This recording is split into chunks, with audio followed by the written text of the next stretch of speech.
Dan Kompas Rohani. Gubernur Romawi Pilatus telah mempelajari wajah banyak orang yang berdiri di hadapannya, diadili di ruang pengadilannya di Yudea. Ada sesuatu yang sangat berbeda pada wajah pria ini. Di luar kerumunan berteriak demi kematian pria itu, namun sama sekali tidak ada ketakutan di matanya. Pilatus akrab dengan wajah seorang penjahat yang keras, dan orang yang berdiri di hadapannya tentu saja bukan salah satu dari mereka. Tatapannya yang mulia dan tenang dan lembut membangkitkan minat hakim itu. Dia berbicara tentang kerajaan di luar dunia ini, kerajaan yang melampaui politik, penaklukan, dan perang. Dia telah dituduh berkomplot melawan pemerintah Romawi dengan julukan Mesias orang Yahudi yang telah lama dinantikan. Maka kata Pilatus kepadanya, "Jadi engkau adalah raja?" Jawab Yesus, "Engkau mengatakan bahwa aku adalah raja. Untuk itulah aku lahir dan untuk itulah aku datang ke dalam dunia ini, supaya aku memberi kesaksian tentang kebenaran. Setiap orang yang berasal dari kebenaran mendengarkan suaraku." Yohanes 18 ayat 37. Seorang raja yang menyaksikan kebenaran. Raja apa yang pernah menyaksikan kebenaran? Raja biasanya memenangkan dan mempertahankan kekuasaan dengan perang, penipuan, manipulasi, dan kekerasan. Lalu Pilatus mengajukan pertanyaan kritis. Apa itu kebenaran? Ungkapan ini dengan cara lain orang mungkin bertanya, bagaimana kita bisa mengetahui kebenaran? Setiap orang yang berpikir memiliki sumber otoritas, jawaban kebenaran, tempat atau orang di mana mereka yakin mendapatkan informasi yang benar tentang realitas hidup dan mati. Bagi banyak orang, sumber ini adalah pikiran mereka sendiri. Apa yang mereka lihat, dengar, alami, dan pelajari sudah cukup bagi mereka untuk menentukan kebenaran. Mereka yakin bahwa lensa yang melaluinya, mereka melihat dunia tak terdistorsi dengan cara apapun. Sebuah pengingat singkat tentang bagaimana anak-anak menanggapi pertanyaan yang diselidiki oleh orang tua mereka ketika mereka telah melangkah keluar batas-batas peraturan keluarga tentu meyakinkan kita bahwa kita memiliki kecenderungan alami untuk membengkokkan dan memutarbalikkan kebenaran agar sesuai dengan keadaan kita. Contoh lain yang dapat kita pertimbangkan adalah beberapa banyak politisi menanggapi pertanyaan dari media dengan cara menghindari pertanyaan yang menusuk. Bisakah kita mengandalkan diri kita sendiri untuk menemukan kebenaran jika kita cenderung membungkuk dan menghindarinya ketika itu tidak cocok untuk kita? Ada orang-orang di kelompok lain yang hanya percaya pada tradisi yang diturunkan kepada mereka dari nenek moyang mereka. Bagaimana kita bisa percaya pada diri kita sendiri atau pada leluhur kita untuk kebenaran yang mutlak? Jika kita tahu bahwa kita sendiri rentan terhadap penyimpangan informasi, dapatkah hal yang sama dilakukan oleh mereka yang telah pergi sebelum kita? Dengan kecerendungan manusia untuk berbohong, menipu, membesar-besarkan atau meremehkan, bagaimana kita dapat menemukan kebenaran? Ini membawa kita kembali ke pertanyaan Pilatus, apa itu kebenaran? Di depannya berdiri seorang pria yang membuat dirinya sepenuhnya dapat diuji pada titik ini. Dia berkata bahwa dia datang untuk memberikan kesaksian tentang kebenaran, dan adalah klaimnya sebagai Mesias yang membuatnya mudah untuk diuji. Lalu Yesus bertanya kepada mereka, "Tetapi apa katamu? Siapakah aku ini?" Maka jawab Simon Petrus, "Engkau adalah Mesias, Anak Allah yang hidup." Kata Yesus kepadanya, "Berbahagialah engkau Simon bin Yunus, sebab bukan manusia yang menyatakan itu kepadamu, melainkan Bapa-Ku yang di surga." Matius 16 ayat 15-17. Dengan menyatakan bahwa ia adalah Mesias, Yesus menjadikan dirinya sendiri subjek dari nubuatan perjanjian lama mengenai Mesias.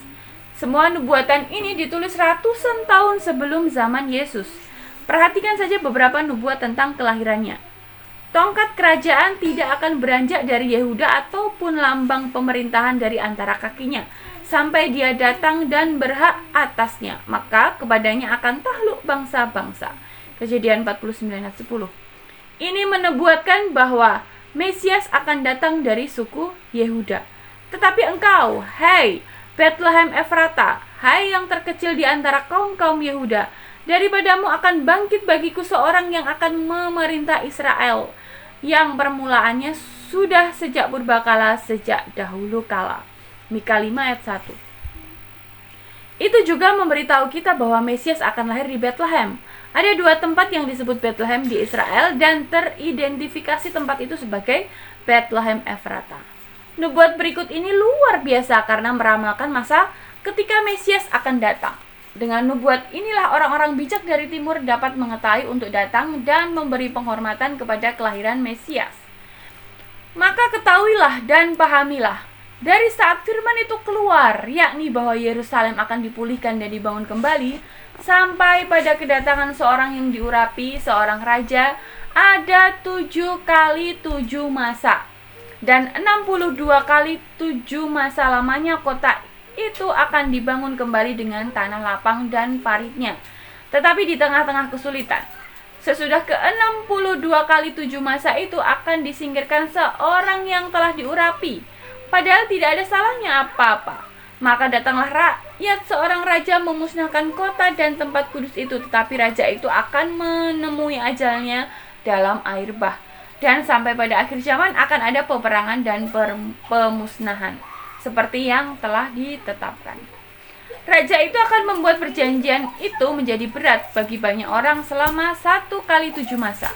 Pada pertengahan 7 masa itu, ia akan menghentikan korban sembelihan dan korban santapan. Dan di atas sayap kekejian akan datang yang membinasakan, sampai pemusnahan yang telah ditetapkan menimpa yang membinasakan itu. Daniel 9 ayat 25 sampai 27.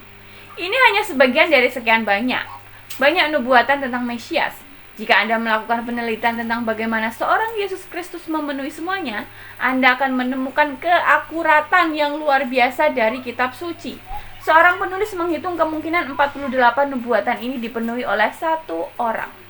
Hasilnya adalah 1 dalam 10 pangkat 157.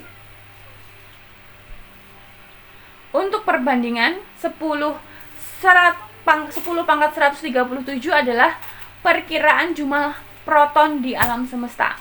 Contoh lain ialah seperti mencoba menemukan satu butir pasir dari semua pasir yang tersedia di bumi, dan banyak lagi yang lain. Pertimbangkan apa yang baru saja diperlukan 10 pangkat 17, jumlah yang jauh lebih kecil ini akan seperti menutupi negara Perancis dengan satu koin euro sedalam 60 cm. Tandai satu dengan X, aduk koin sekeliling, dan kemudian kirim seseorang dengan mata tertutup untuk menemukan satu koin itu. Pada percobaan pertama, peluangnya sangat besar, dan ini hanya ramalan yang berhubungan dengan Mesias. Ada nubuat lain yang berkaitan dengan naik turunnya kerajaan dunia yang ditemukan dalam kitab Daniel yang telah digenapi secara akurat. Beberapa orang telah menetapkan bahwa nubuatan ini tidak mungkin benar dan menyimpulkan bahwa itu pasti ditulis setelah kejadian. Gulungan Laut Mati yang ditemukan setelah tahun 1946 berisi sebagian besar perjanjian lama dan tertanggal setidaknya pada abad ketiga sebelum Kristus. Mereka membuktikan bahwa nubuatan itu dibuat setidaknya 200 tahun sebelum Yesus datang. Tidak ada manusia lain dalam sejarah yang didukung oleh tingkat probabilitas ini, dan tidak ada buku lain yang dapat mengklaim tingkat detail dalam meramalkan masa depan sebagai Alkitab.